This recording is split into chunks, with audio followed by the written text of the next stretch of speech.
This video shows you how to fix iPhone gray screen. Method 1. Turn off color filter, open settings, accessibility, display and text size, scroll to color filters, turn off color filter.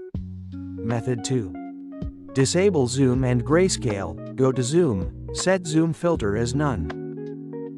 Method 3. Check battery health, go to battery health and charging, check if the maximum capacity is too low. Method 4. Force restart iPhone, tap volume up button and then volume down button. Long press the power button, wait for 10 seconds. Method 5. Update software system, go to settings, general, software update, check if there is update available. Method 6. Reset all settings, go to settings, general, transfer and reset iPhone, reset all settings, type your passcode to confirm. Method 7. Factory reset iPhone, on the same page, erase all content and settings, continue and type passcode to factory reset.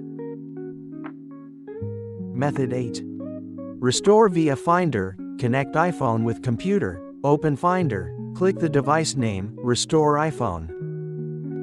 Method 9. Use MagFone iOS system recovery, connect iPhone with your computer and launch MagFone, click iOS system recovery, start, standard repair, follow the instruction to put your iPhone into recovery mode. Choose a firmware version, download. Wait for several minutes to download. Completed. Start standard repair. Wait to fix iPhone gray screen. Click down to finish.